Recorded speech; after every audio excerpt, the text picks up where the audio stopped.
Greetings, hello, and hi everybody. I hope you're all doing well. Today's episode is another request from David's Logo Archive, who requested Buena Vista Home Entertainment, the most interesting home video label Disney's ever invented. Let's see, basically they were founded to distribute stuff that wasn't owned by Disney. Primary examples of this are the times they used to distribute Alvin and the Chipmunks and Rocky and Bullwinkle cartoons on VHS.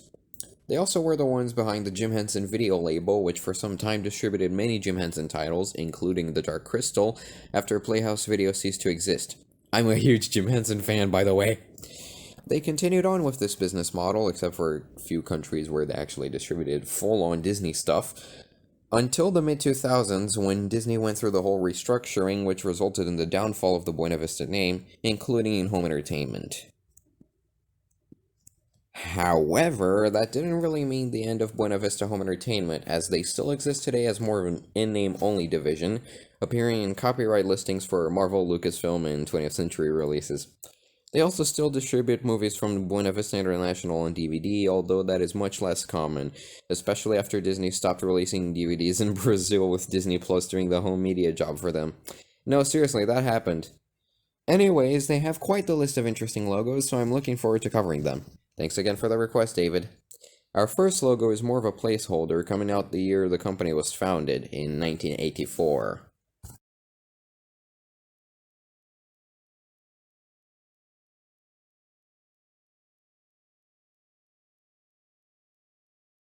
Basically just blue text on a white background. It's a placeholder, so I wasn't really expecting much.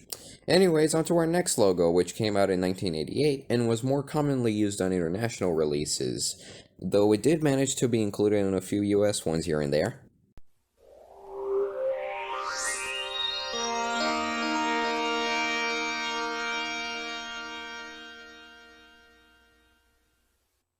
Actually, a pretty cool logo with nice music. The text shining is animated decently, and the music sounds really nice and warbly. Honestly, I still feel like there's something missing there, maybe the presence of a symbol, but it's really nice because of the combination of the two factors above. A pretty good logo indeed. Our next logo was first seen in 1990, and it finally introduces some Disney connections in terms of branding, since the name Buena Vista could already bring connections, since it uses the Disney Castle symbol. Here it goes!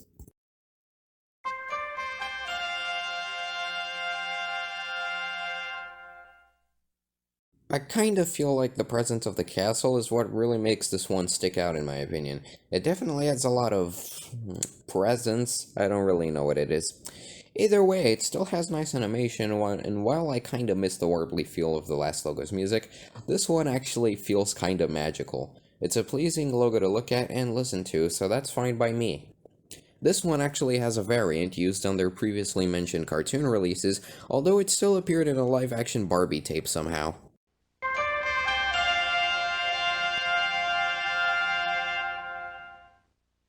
I really like this one. It looks really cute and fits the vibe of the following cartoons, even though, as I previously mentioned, it appeared on a workout with Barbie tape. I wonder how that happened.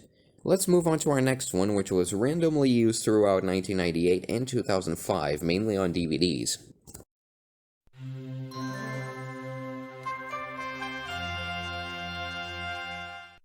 Whoa, this one's real nice.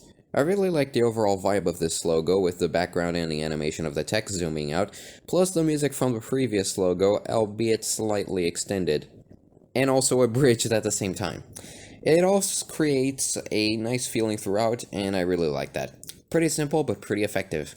I wonder what the next logo will look like, since it was both used in tandem with this one, but more commonly.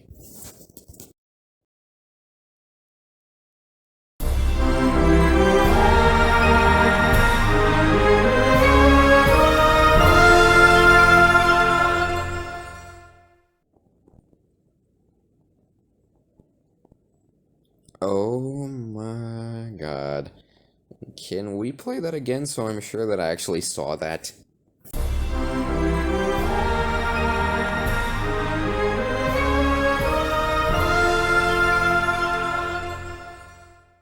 This is the most amazing thing I've ever seen! Okay, maybe not the most amazing thing I've ever seen, but definitely the best Buena Vista logo I've ever seen in general.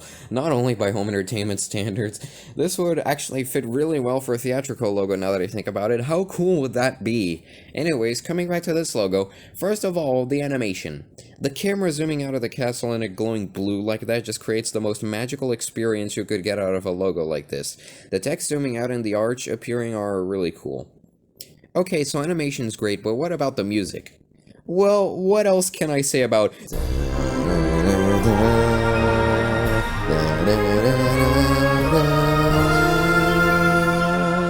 Huh? It was actually composed by the same guy who did the Intel jingle and composed the music for the DTS Sonic Landscape trailer. The same company, I think. I'm impressed at the talent they managed to hire to make this amazing piece.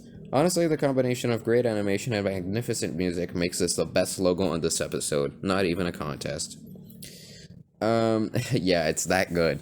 Somehow they replaced it with the next one in 2005, even though the next one came out in 2002, meaning it was used in tandem with this one for 5 years. I wonder what it can bring. Let's take a look.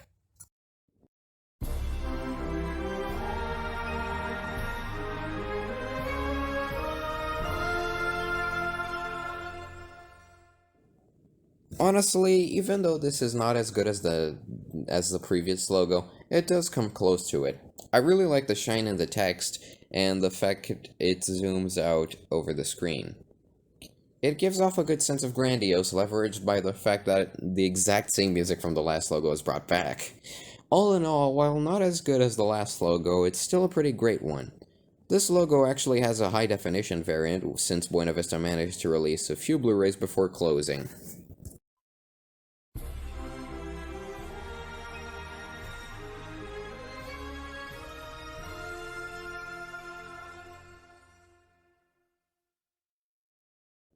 Well, that just about would wrap up this episode if it wasn't for the fact I have 3 interesting international variations to cover. One Italian, one Japanese, and one Australian. Let's begin with the Italian one, which was used from 1990 up until 2005 on VHS releases. Unlike the other ones we've seen, this one was actually used on Disney releases, since Buena Vista also distributed them there. Here it is.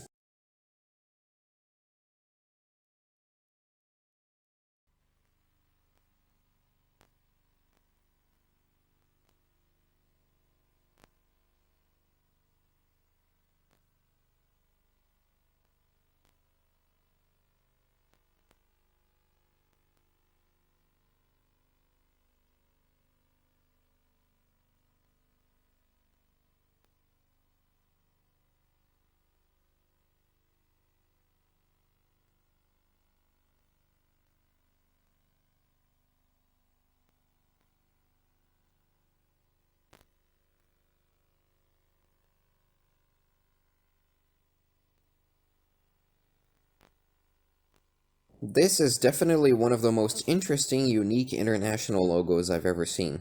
That's all I have to say about it, really. Moving on to the next one, the most interesting international logo on this list if you don't count the Australian one we're gonna see in a sec. Here it goes!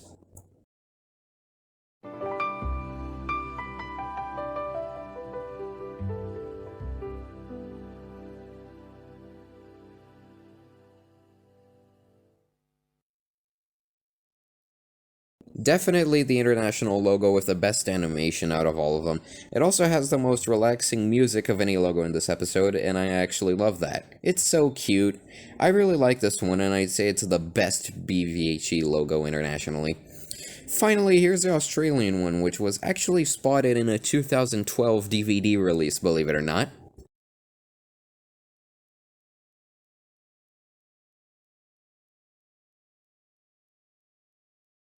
Yikes, what a cheesy one.